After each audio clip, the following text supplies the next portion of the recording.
Ne me libère pas, je m'en charge. Un podcast Voix nomade.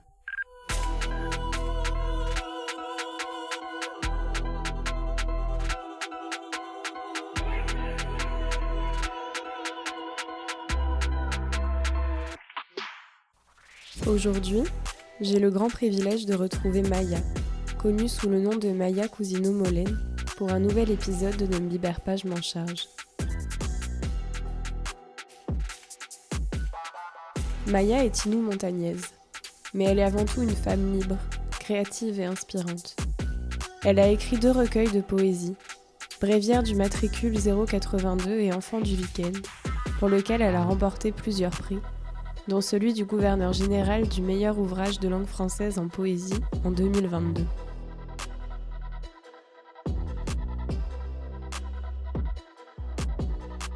Pas seulement poétesse, c'est une femme engagée depuis son plus jeune âge pour les Premières Nations, conférencière, et qui m'a fait part de ses réflexions durant notre conversation. Nous avons notamment parlé de son enfance et de son parcours atypique, entre familles québécoises adoptives et autochtones, de ses écrits et du pouvoir libérateur de la poésie, de racisme et des pensionnats, mais aussi de sa place en tant que femme dans notre société, et de comment créer des solidarités pour être une alliée.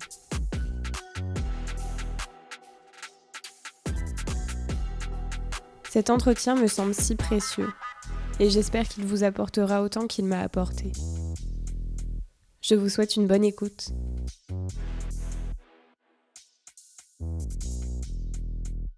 Comment toi, en fait, t'aimerais te présenter?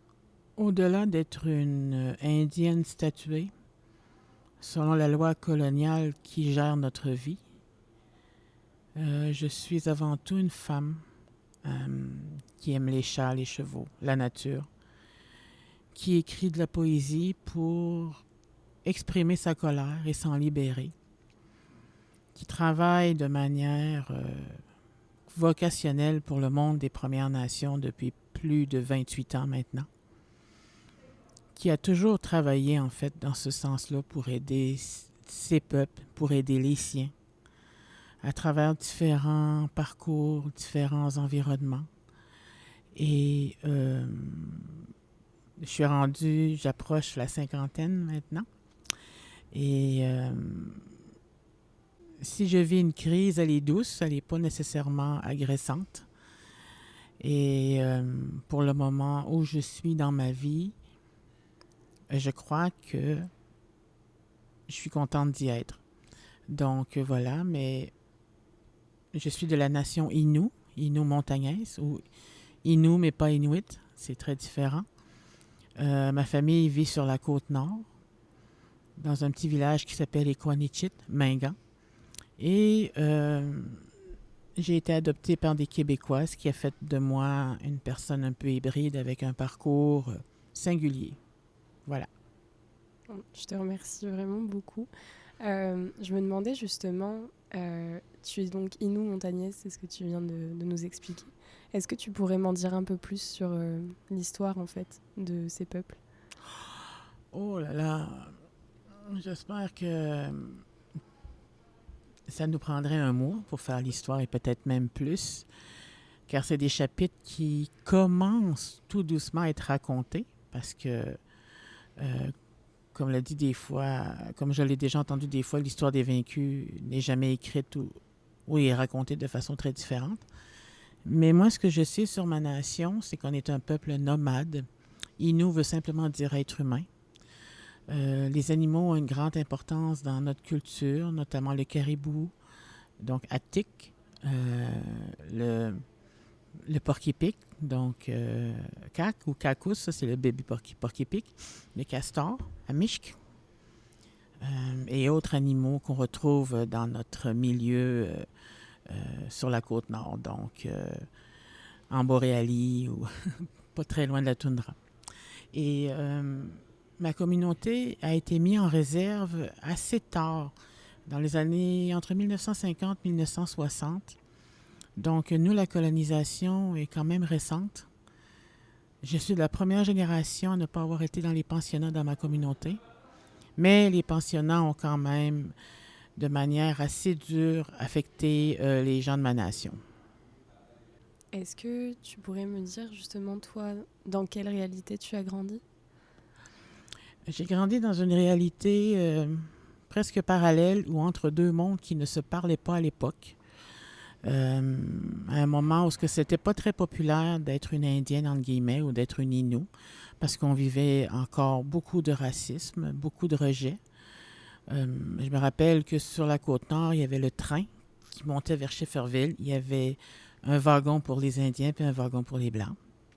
Il y a même déjà eu, dans ma jeunesse, là, quand j'avais 18-19 ans, une discothèque qui interdisait l'entrée aux Autochtones, donc à cette île.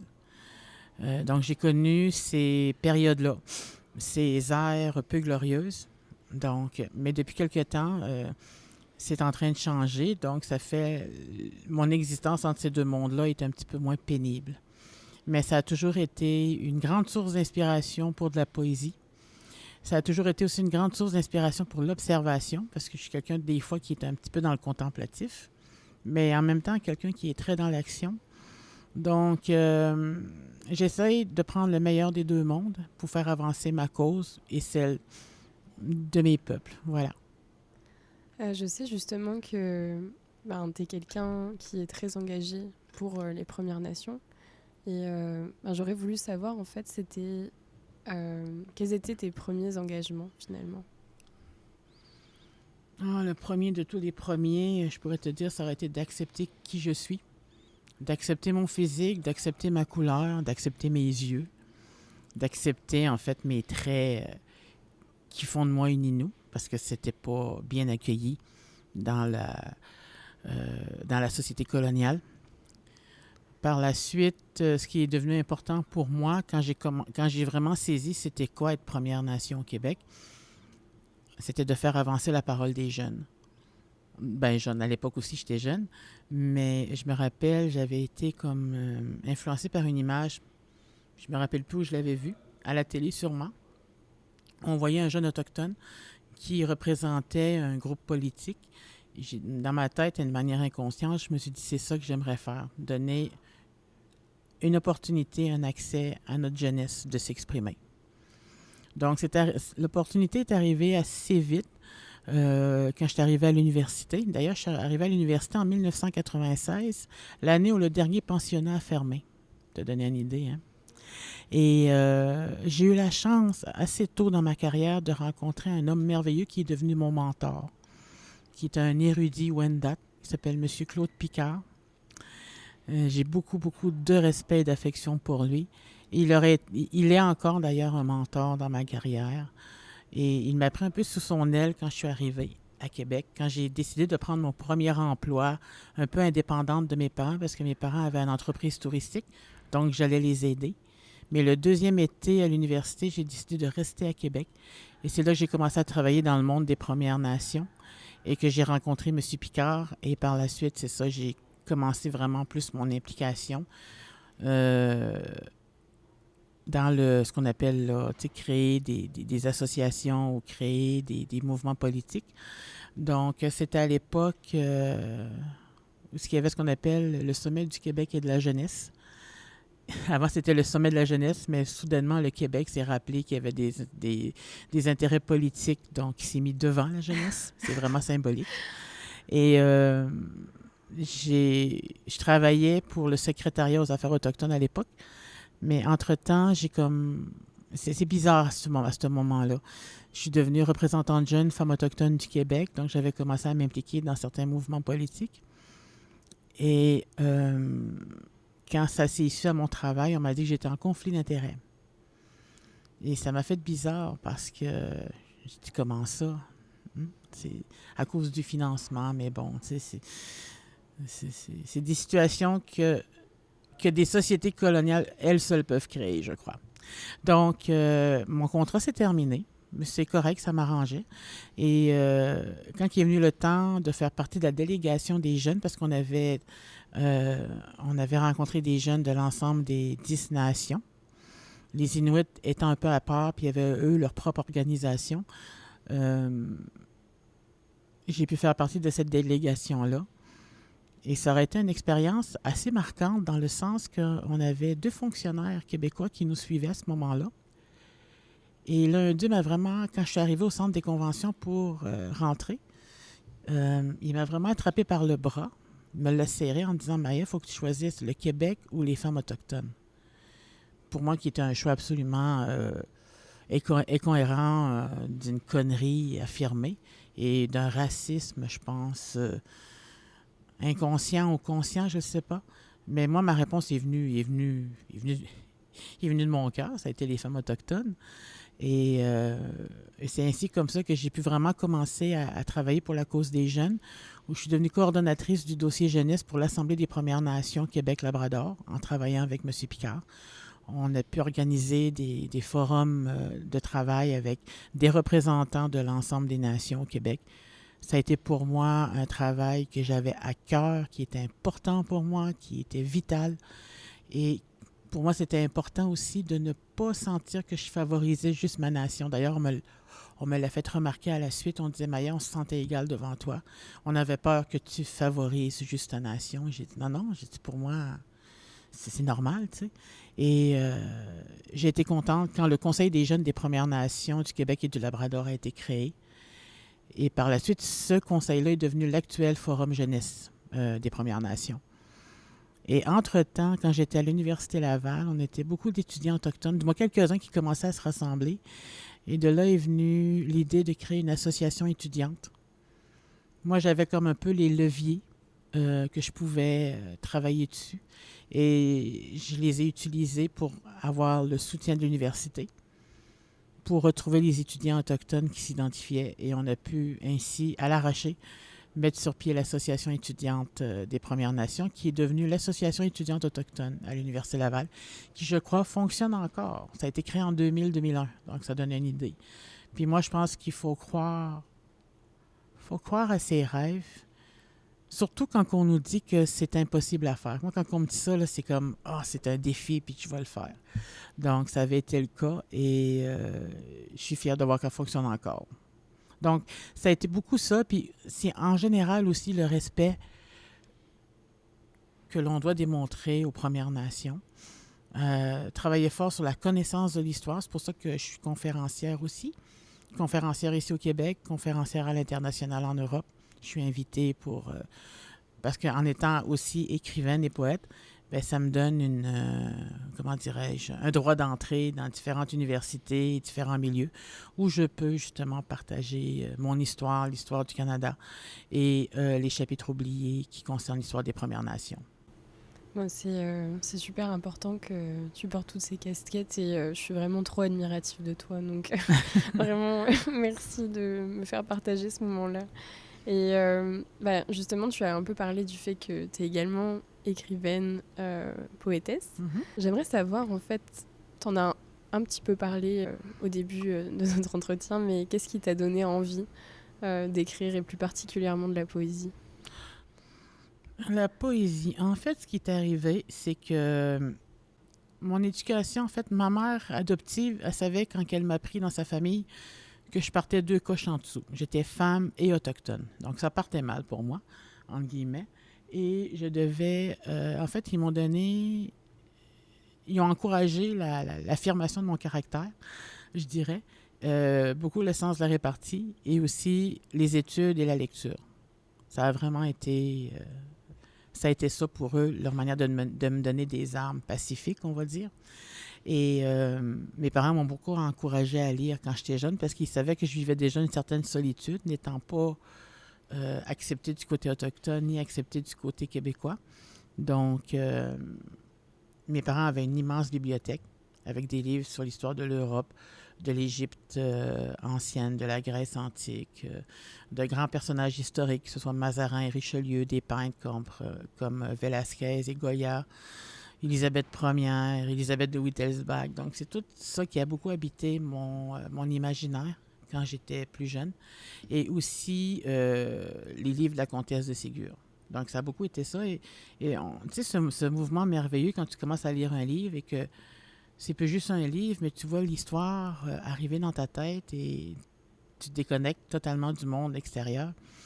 Ça, j'avais cette capacité-là et j'aimais beaucoup. Donc, tout ça a fait que ça m'a donné un vocabulaire que j'aime explorer même encore aujourd'hui.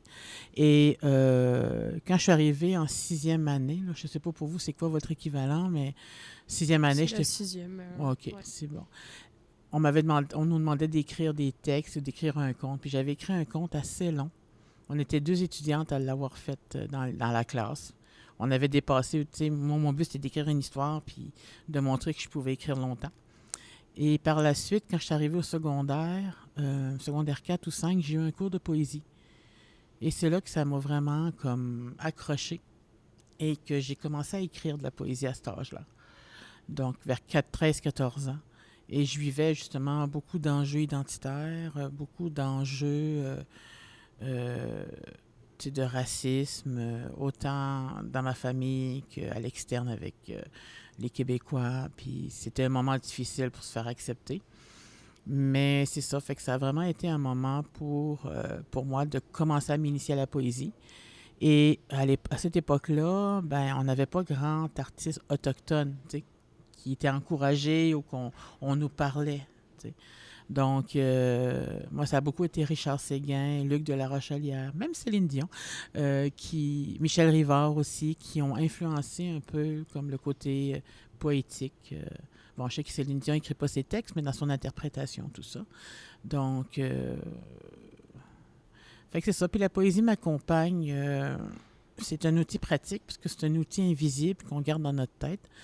Et quand je décide de l'exprimer de manière plus concrète, ben, j'ai toujours mon cellulaire dans les mains, hein, qui ne l'a pas. Et C'est sûr. c'est ça.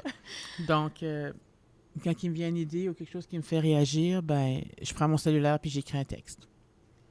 Voilà. Puis là, je le publie. Puis à un moment donné, on commençait à me demander, mais Maya, pourquoi tu publies pas? J'ai jamais été nécessairement pressée. Parce que quand j'étais à l'université, j'écrivais, puis ça se savait, parce qu'on avait à cette époque-là un étudiant italien, qui a mon âge maintenant, qui a fait sa maîtrise et son doctorat sur la littérature autochtone au Canada, au Québec, notamment francophone. Donc, son travail de pionnier, on va dire, parce que lui, venant un peu de l'extérieur, n'étant pas québécois, tout ça, ça lui permettait d'avoir une ouverture de la part des communautés. Donc, il a pris son sac à dos, puis il a fait le tour de pas mal l'ensemble des communautés francophones au Québec. Il s'est fait des amis partout, puis pour avoir aussi la confiance que les gens leur partagent les textes, parce que c'est très intime, la poésie ou l'écriture. Donc, il a réussi ce tour de force, puis il a fait la première anthologie d'auteurs autochtones francophones au Québec. Et mes textes étaient là-dedans, mes 2 premiers textes qu'il a voulu publier. Et 2 ou 3, je ne me rappelle plus. Et par la suite, là, on me demandait pourquoi tu ne publies pas. Puis, je n'étais pas prête. Puis, quand tu es dans le monde des Premières Nations, tu es toujours en état de vigilance. Tu es toujours en train de te battre pour les tiens, contre les tiens. Tu te bats pour du financement, tu te bats pour une cause. Fait que tu es toujours comme sollicité.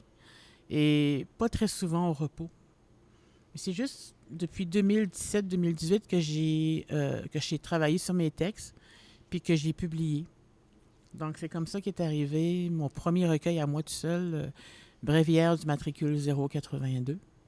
Et peut-être 2 ans après, Enfant du lichen est arrivé. Et ça a été deux réalisations qui ont cheminé vraiment beaucoup, à mon grand étonnement. Parce qu'on, tu sais, je veux dire, on croit jamais à notre propre talent, à moins d'avoir un ego surdimensionné, ce qui n'est pas mon cas. Mais de voir les prix que ces 2 recueils-là ont remportés, je suis vraiment touchée de l'accueil. J'espère que c'est vraiment pour mon talent et pas juste par le fait que je suis autochtone. Mais je suis vraiment touchée comme Enfant du lichen. Ça fait, 4 prix qu'ils remportent.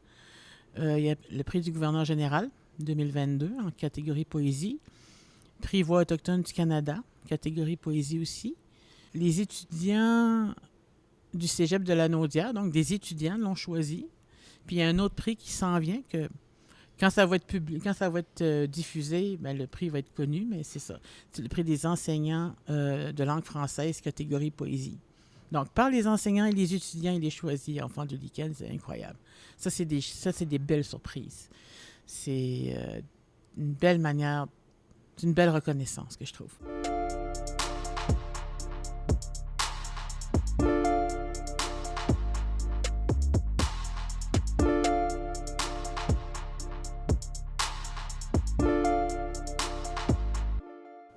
fait, je me demandais, est-ce que tu serais d'accord pour lire un passage justement de Bréviaire du matricule 82? Oui, lequel que tu aimerais? J'avais pensé à 7 fois, Oui. mais ouais. 7 fois. Au premier jour de mon premier souffle, on me baptisa avec un numéro. Au deuxième, on me donna une terre de réserve pour y ensevelir mes premiers rêves. Au troisième, on n'extirpa dans la douleur la sauvagesse de mon âme. À l'aube du quatrième jour, je laissai espérance, amour-propre et fierté. Étrangère en mes terres, au cinquième acte d'existence, ma chevelure fut sacrifiée, offrande chrétienne. Au sixième, purgé de mes ancêtres, on m'avorta des enseignements de la survivance. Je laissai les mains assoiffées de ma vie s'approprier cette septième fois. Je suis Marie-Maya Mullen. Marie-Maya Mullen, matricule 082, est un Indien au sens de la loi sur les Indiens, chapitre 27 des lois du Canada. Je te remercie. C'est un sujet très difficile dont tu as la force de parler dans tes écrits. Et j'espère ne pas être maladroite dans mes questions, puis vraiment, n'hésite pas à me le dire si c'est le cas. Ces premiers recueils, il aborde notamment la question de la colère, si je ne me trompe pas. Et face aux atrocités que les peuples autochtones ont subies, dont les pensionnats, est-ce que tu serais OK pour en dire un peu plus à ce sujet pour des personnes qui ne seraient pas nécessairement informées, par exemple? Pour résumer en quelques mots, en fait, quand les premiers colons sont arrivés, ils n'ont rien découvert, premièrement. L'Amérique n'a jamais été découverte, elle a été envahie, selon moi. Il y avait des colons qui cherchaient des richesses, de l'or, des joyaux, tout ça, et on pensait arriver ici en se croyant dans un univers très différent des leurs. Et je pense justement aux colons espagnols, aux anglais, aux français, ils se sont sentis dans un certain droit d'être supérieurs à nous. Et en Amérique du Sud, on le sait, ça a été un massacre. Aux États-Unis, c'était les guerres indiennes. Donc, c'était tout pour avoir le territoire, avoir accès au territoire et imposer ses croyances, ses codes de société, ses règles, donc sa vision religieuse aussi, à des peuples qui ne s'attendaient pas à avoir ce destin-là. On a eu aussi ce qu'on appelle le choc microbien. Quand les premiers colons sont arrivés de l'Europe, ils avaient les anticorps pour des virus, pour la grippe, pour le rhume, pour la tuberculose et tout ça. Mais quand ils sont arrivés ici, ils arrivaient comme quasiment sur une terre vierge. Mais une terre vierge remplie de monde, mais qui n'avait pas ces anticorps-là. Donc, il y a des nations qui ont été décimées. Des villages ont été décimés.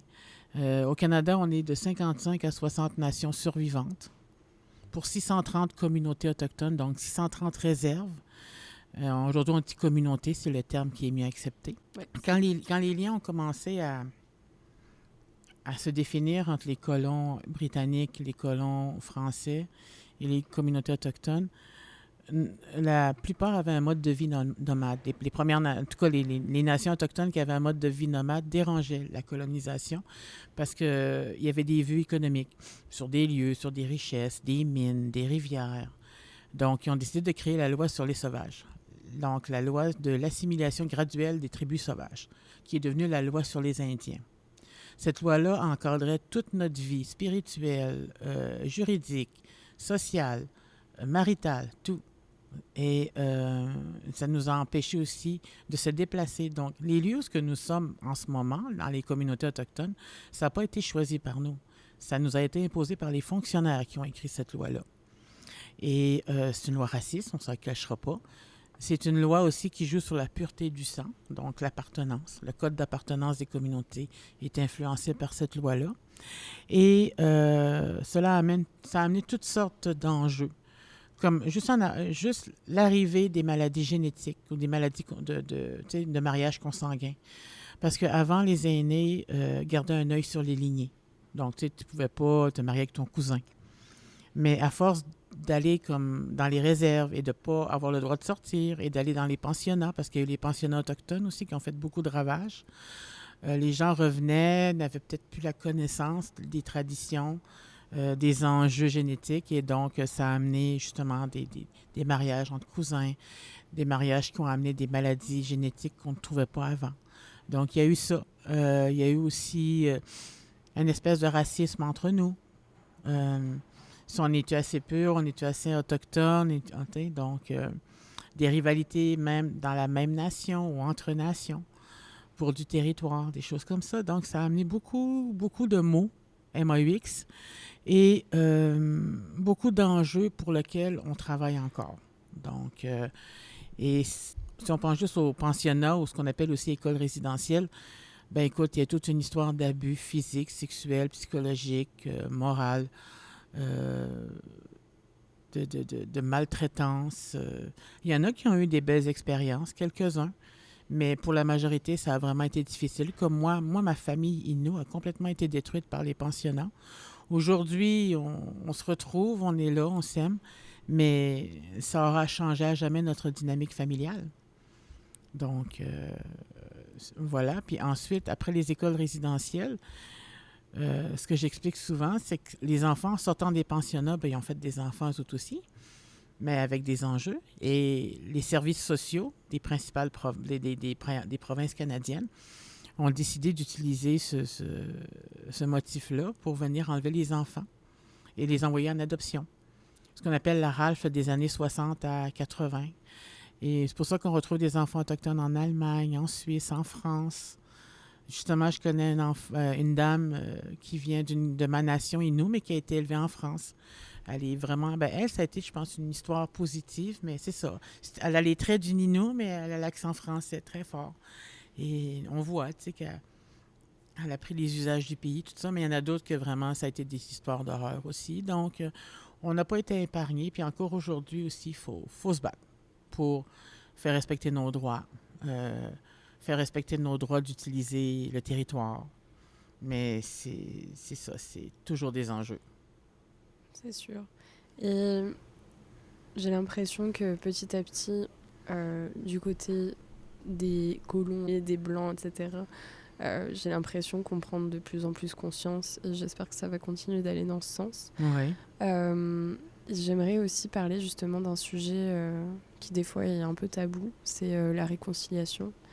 Est-ce que toi, déjà tu pourrais m'expliquer selon toi qu'est-ce que ça évoque en fait? Ben, le terme réconciliation est arrivé d'une manière il y a 3 ans environ, quand les médias non autochtones ont commencé à parler des charniers d'enfants autochtones et de cimetières d'enfants autochtones anonymes proches des lieux des anciennes écoles résidentielles. Ça a vraiment donné un coup de fouet, autant aux Canadiens qu'aux Québécois. Ça les a éveillés brusquement et brutalement sur nos conditions.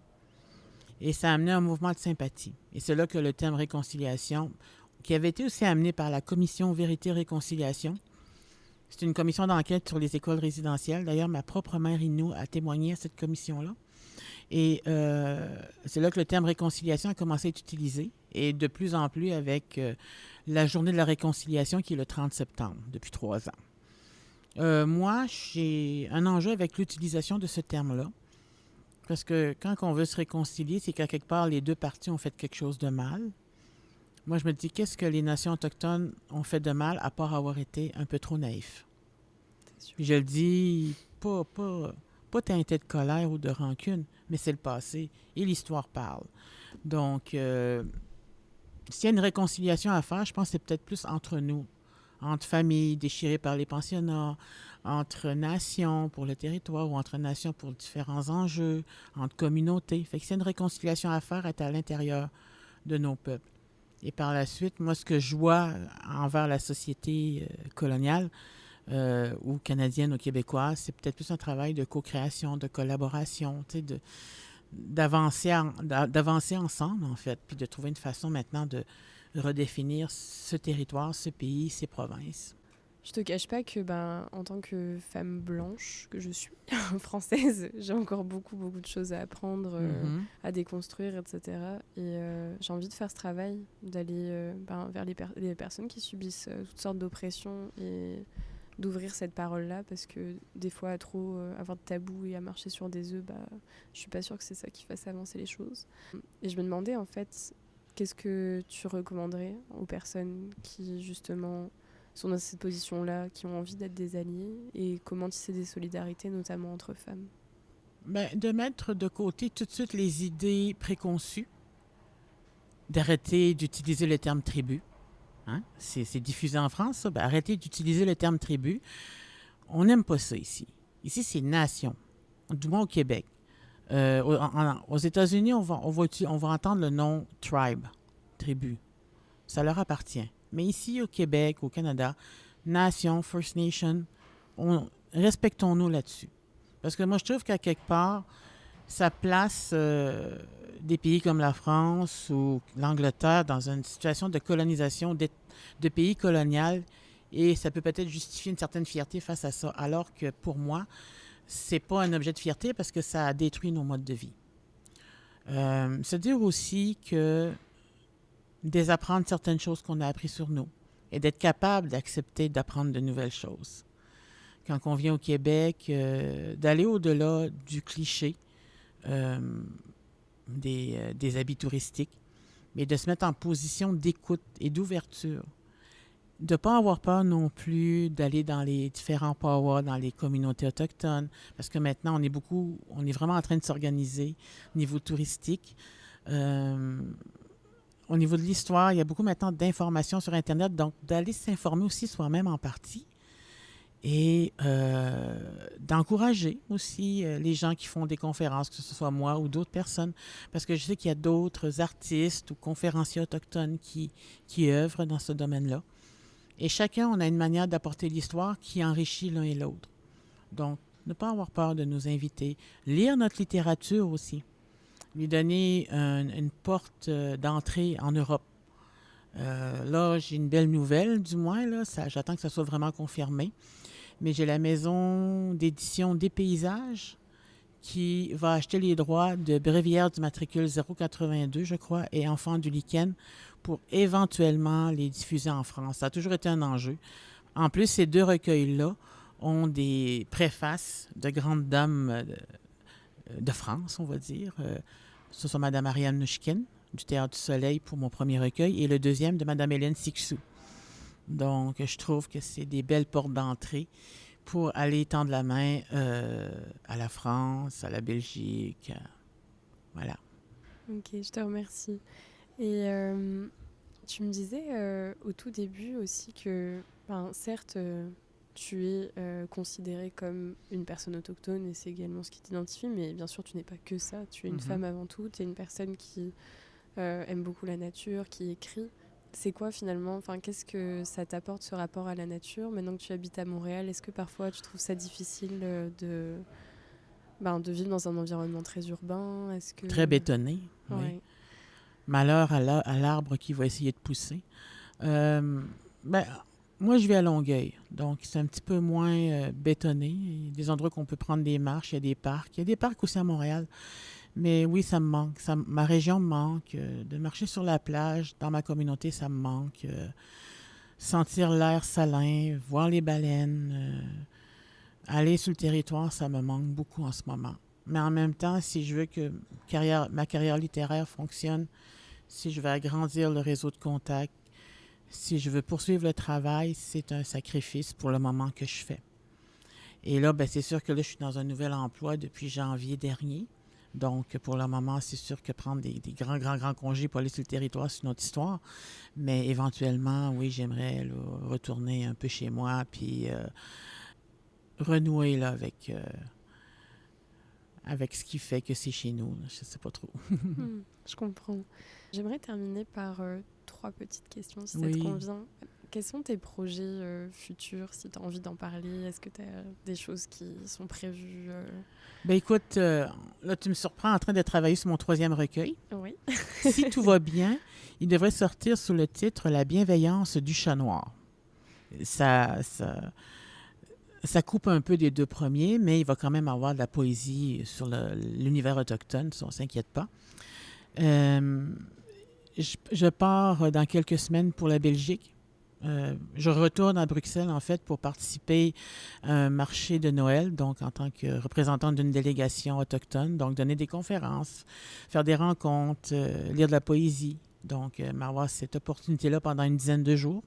Donc, si jamais c'est diffusé avant, je ne sais pas, venez nous rencontrer à Bruxelles. J'ai en théorie la seconde partie d'une tournée en Italie qui devrait avoir lieu printemps 2024. J'ai Bréviaire du matricule 082 qui devrait être publié en anglais, donc peut-être sortir cet automne ou après les fêtes. C'est toujours délicat, traduire de la poésie de français à l'anglais. C'est pas évident. Je suis artiste en résidence à la Biosphère de Montréal. C'est un projet intéressant aussi. Une autre réflexion sur l'environnement, le territoire. Je suis aussi impliquée dans un projet qui s'appelle Perception, qui inclut l'artiste multidisciplinaire Jacques Niwachiche de la nation Nero-Wizio, ou la nation Atikamekw, la très talentueuse photographe Christine Berthiaume et moi-même qui est la poète de service, mais je le dis avec affection. On rencontre des personnalités autochtones et non autochtones au Québec qui ont eu un impact positif envers nous. Que ce soit Richard Séguin, Richard Desjardins, Joséphine Bacon, Ghislain Picard, pour ne nommer que ceux-là. Il y a d'autres noms, mais on va garder la surprise. Donc, il va y avoir la photographie de la personne, mon texte et l'œuvre de M. Niwachiche, qui va être soit une lithographie ou inspirée là, des portraits. Donc, ça aussi, ça promet d'être vraiment intéressant. Puis ça, on veut faire voyager cette exposition-là qui devrait, si tout va bien, arriver après les fêtes. Le vernissage devrait se faire à Montréal. Donc, comme on dit en bon français, stay tuned. Et dernier projet, j'ai été récemment enregistrer des poèmes pour le projet de la station Wapishka, territoire Innu de la Manicouagan, avec la maison d'art Sporobol à Sherbrooke. On était tout un regroupement d'artistes français, autochtones, Innu, Mohawk, qui étaient ensemble, québécois aussi, pour parler de la réalité de ce bassin-là, l'œil la Manicouagan qu'on l'appelle, mais ça a été vraiment comme l'inondation du territoire Innu de la communauté de Pessamit. Donc, pour le moment, j'ai juste ça. C'est déjà... Oui. C'est beaucoup. Plus mon emploi. Ok, super. Ben, on espère te recroiser un peu sous toutes ces casquettes. Merci. Et je termine toujours le podcast par 2 questions qui ont rapport et en même temps, c'est à toi de t'approprier ces questions-là. Si on devait résumer finalement pour toi, qu'est-ce que c'est qu'être femme selon ton prisme à notre époque? Être femme, c'est être un état de guerre constant ou un état de siège constant, peu importe notre origine. Que ce soit par la religion, que ce soit par des codes sociaux, que ce soit par de la violence. On essaye toujours de nous contrôler d'une certaine manière. On dirait que les hommes ont peur de nous. Je ne sais pas pourquoi, mais j'espère qu'à un moment donné, on va s'ouvrir les yeux et on va arrêter d'être cons. J'aurais pas dit mieux. Et ne me libère pas, je m'en charge. Ça évoque quoi pour toi? C'est de revendiquer son autonomie, son indépendance. Puis en plus, le terme liberté n'est pas un mot qui existait en langue Innu. C'est la colonisation qui a fait qu'à un moment donné, il a apparu dans le concept de la langue. Et mes parents m'ont donné des outils incroyables pour me libérer. La connaissance, la littérature, l'autonomie, l'indépendance financière d'une certaine manière et le désir d'aider. Pour moi, ça m'a garanti une certaine liberté. Puis en étant poète, on a le droit à une certaine liberté de penser. Poète au Canada, c'est bien. Je ne sais pas si je serais poète dans d'autres pays si j'aurais vécu longtemps. Mais voilà, c'est une réflexion que j'ai souvent. Okay. Fait que oui, je me charge très bien de ma liberté. Je te remercie. Merci à toi vraiment infiniment, Maya, d'avoir participé à ce podcast. Merci beaucoup, c'est un honneur. Puis j'espère que ça va avoir des échos utiles et pertinents. Je l'espère aussi. Merci. Merci. Tinashko maintenant.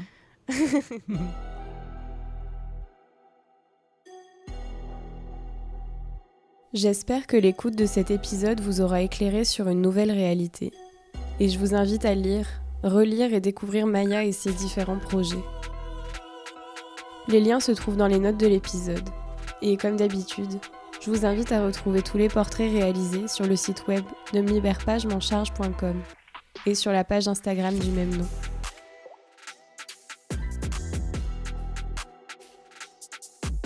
N'hésitez pas à évaluer l'épisode, à le partager, à m'écrire. Votre soutien et vos recommandations sont très importantes pour moi. En attendant de rejoindre ma prochaine invitée, je vous dis à très vite.